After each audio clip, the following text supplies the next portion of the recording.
Harry's wife. He's totally isolated. Hello, I'm H.G. Judah.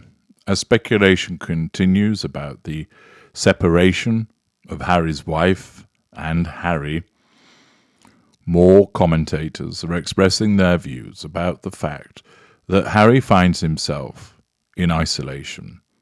It is not splendid isolation, but that he is totally isolated. As I made it very clear to you in parts passim, one of the steps that the narcissist takes in order to achieve control over the most important person in the fuel matrix, the intimate partner primary source, is to ensure that not only do they have control directly over them, but potential threats to that control are nullified, moved to one side, extinguished, put out of reach.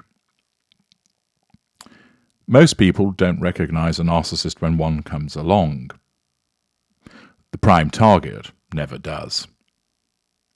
But there are other individuals. It might be a friend. It might be a workmate.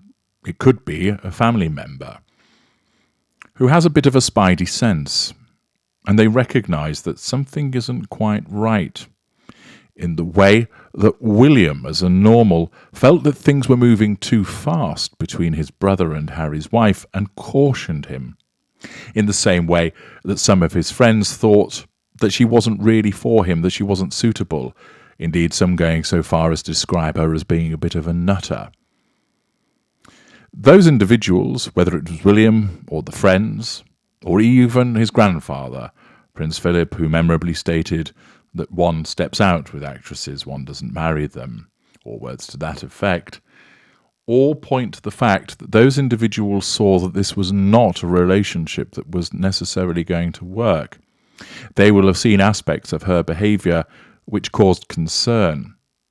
I doubt that any of them would have said, "She's a narcissist, steer clear, ginger bollocks," but rather they thought the things that she does, the things that she says, the way that she behaves, the speed at which it's going, all of it is a little bit unsavoury. It caused people to think, something isn't right.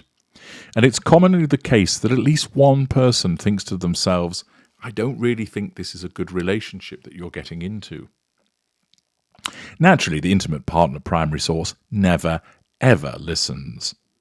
This is because, as a consequence of the benign manipulations that they're receiving, being told that they're amazing, finding out that they've got so much in common with the narcissist, there being even lots of spicy poontang and so many wonderful benign things, often a complete contrast with the way that they've been treated by people in the past, because they've met more than one narcissist. They're blinded by that and, of course, their own emotional thinking, which clouds them to what is going on. So even if they were able to see a particular red flag, they don't act upon it. Harry was precisely the same.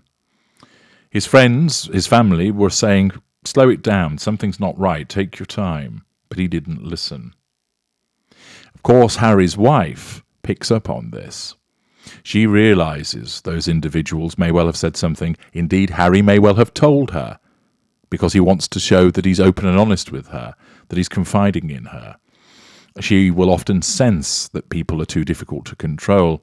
It's often the case that narcissists will recognize that there's somebody in the friendship or family group of the victim who can see through them. This doesn't mean that Harry's wife realized that other people could see her as a narcissist, far from it, but she just sensed that they were problematic, i.e. subconsciously, they will prove difficult to control. And in the circumstances, what she then does is smear those individuals, causing the prime victim, Harry, to not spend as much time with them, to not rely on their counsel, indeed, in some instances, to have nothing to do with them whatsoever. One of the easiest ways, of course, to do this is to remove that intimate partner primary source from having proximate contact with friends and family, i.e. move somewhere else. And of course, this is what Harry's wife did, as you all know, first to Canada and then California, stripping Harry of his support networks, removing him from people who care. Therefore, it made it far easier for her to control him and meant that he became completely reliant upon her. She became his world. Mail Online reports through Bridie Pearson-Jones Prince Harry has isolated himself by ditching his British friends and trusted advisors after moving to the United States and is living in a bubble. Speaking on this week's Palace Confidential, the Daily Mail's diary editor Richard Eden and Daily Mail columnist Sarah Vine and Daily Mail royal editor Rebecca English discussed the Duke of Sussex's fallout with Johnny Hornby, who stepped down as trustee from Harry's charity Centre Barley.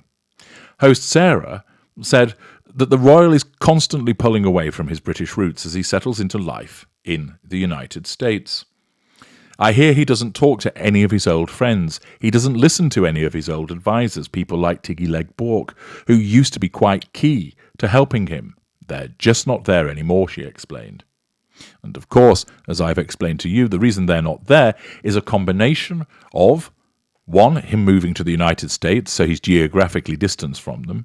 2, his mind having been poisoned by Harry's wife that he ought not to keep in contact with them. And 3, ultimately people become fed up of trying to keep in contact. It seems it's all one way. They're always trying to ring. They're always trying to arrange a meet-up. And in the end, they simply get fed up and decide, fuck it. If he's not going to return my calls, want to see me, I'm not bothering with him anymore. The article continues by explaining Ms. Legborg was Prince William and Prince Harry's nanny before becoming a personal assistant to then Prince Charles.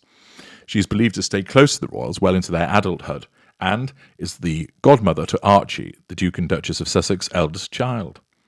Rebecca added that his old friends from childhood have always been considered safe pairs of hands. They're people who have Harry's best interests genuinely at heart. There was a time he would listen to them, and you lose friends at your peril. Your best friends are the ones who genuinely tell you the truth if you've made the wrong decision. After Richard added that he can feel isolated after moving abroad, Sarah added, "It feels like he's very isolated to me. After you get married, when things get tough, it's good to have people that outdate your marriage. He's in a new environment, and he doesn't have any of his own friends. It's all American and all Harry's wife." Rebecca added that he was in a bit of a bubble, which wasn't particularly healthy. She added that he was incredibly passionate about the work in Africa, and it was sad that he hadn't returned previously. Daily Mail revealed last week that Johnny Hornby, 56, half-brother of About a Boy author Nick Hornby and brother-in-law of best-selling thriller writer Robert Harris, has stood down after 11 years as a trustee, during the last 5 of which he was chairman of Centre Barley's board. His departure has prompted Harry to pay tribute to his leadership and vision and dedication, partnership and friendship, describing Hornby's commitment to the children and young people of South Africa as incredible. Yet his intimacy with the Sussexes didn't preclude him from replicating a similarly warm friendship and professional relationship with someone very far removed from the couple's circle, who wants to be a millionaire presenter, Jeremy Clarkson. Sharing the high-octane broadcaster's ambition and optimism, Hornby joined him in a brewing venture, Hawkstone, to produce a potent lager, as well as a pale ale and a cider. Their partnership might have gone unremarked upon had it not been for Clarkson's decision to write an article late last year in which he pointed out that he hated Harry's wife on a cellular level and added, seemingly inspired by a scene from Game of Thrones, that he wanted to see her paraded through the streets naked while people threw excrement at her.